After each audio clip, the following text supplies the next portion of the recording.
Howdy friends and neighbors. On our recent visit to the farm on Route 66, I had the opportunity to work with this little filly named Pearl. And what I thought I would do over the next couple of videos is give you an inside look from my perspective and give you my observations as I'm working with Pearl. My hope is that this will help somebody out there in their horsemanship journey find a better way to communicate with their horse. So sit back and relax as I bring you this training session with Pearl through my eyes. Hope you enjoy.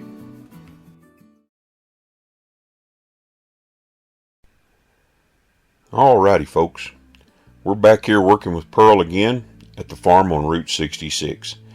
And at this point I'd been working with Pearl for about an hour and she's got really comfortable with me.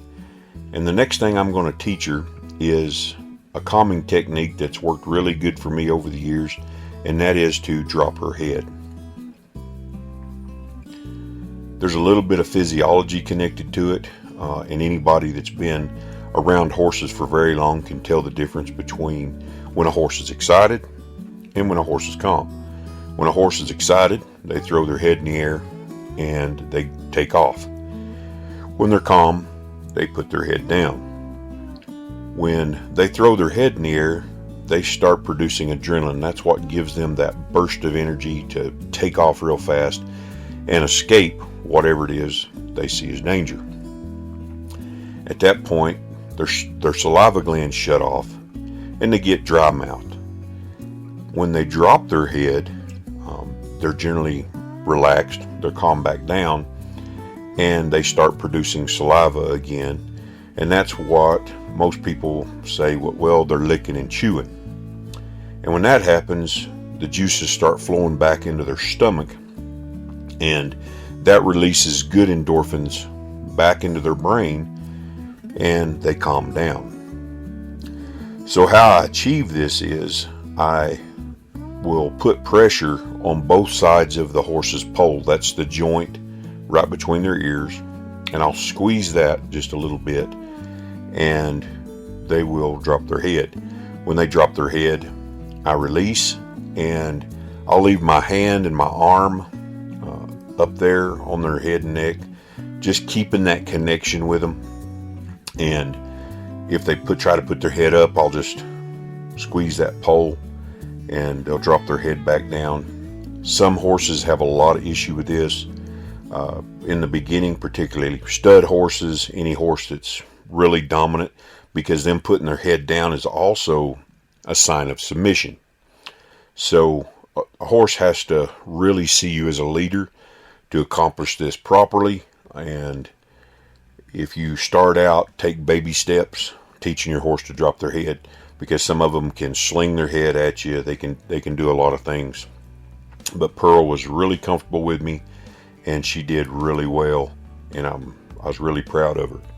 Once you've taught a horse to do this, it makes bridling and haltering so much better, and I try to start teaching a horse to do this right away, so that as I progress in the training, it is a whole lot easier moving forward. And a horse that's really head shy, this will help a horse just calm down and take movement around their head a whole lot better.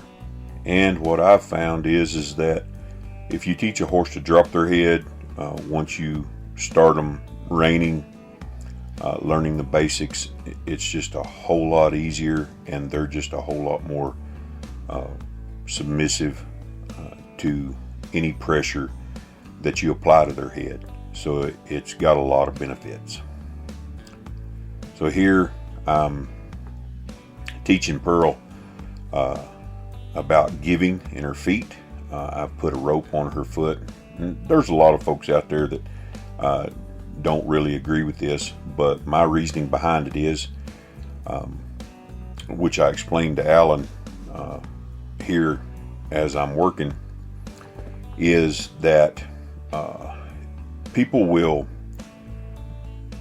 pick up a horse's foot, and no matter how big you are, no matter how strong you are, if a horse starts struggling, I don't care if it's a little pony, you're not going to be able to hold that horse.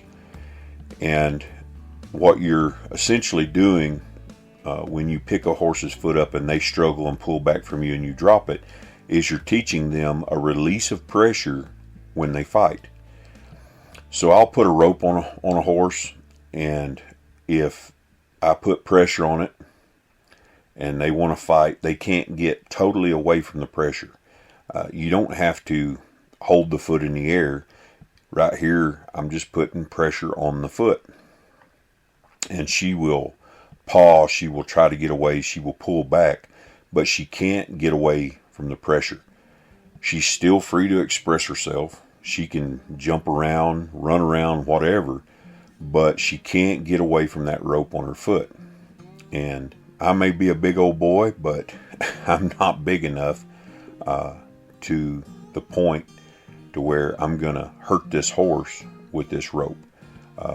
She can take and she can fight, and if she goes to move away, I'll just go with her. My point here is not to fight the horse. It's just to keep contact with the horse.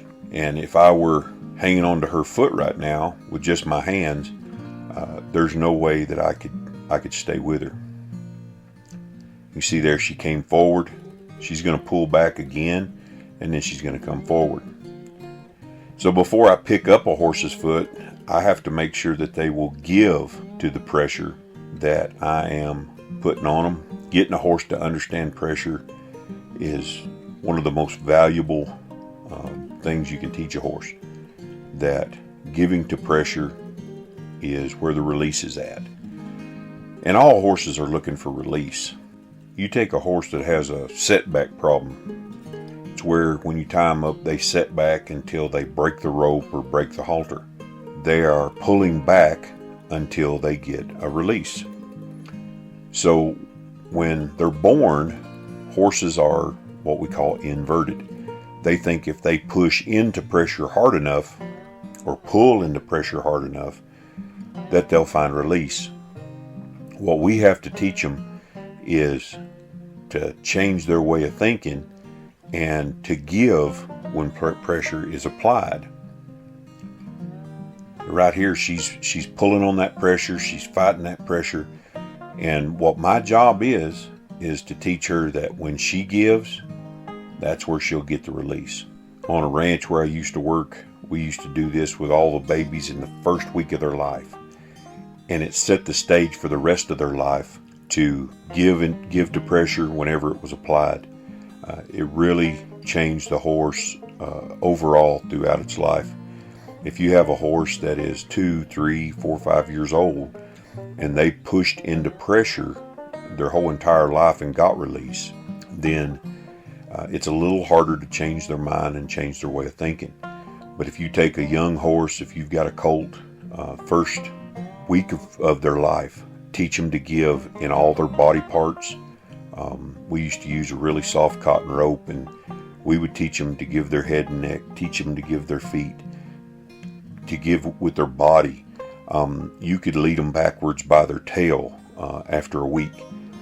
So their mind was really moldable at that point. And it changed that horse's life forever. Wait until a horse is 2 years old or 3 years old to start teaching them what life is about is, in my opinion, not a good practice.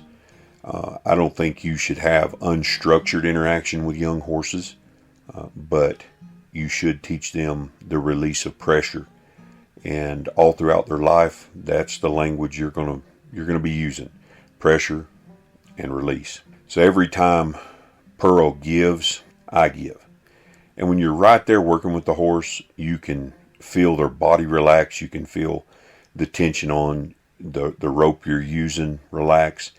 And you have to be really quick at giving that release. You've got about 3 seconds before their mind goes off in another direction or they continue fighting. So your timing has to be really good.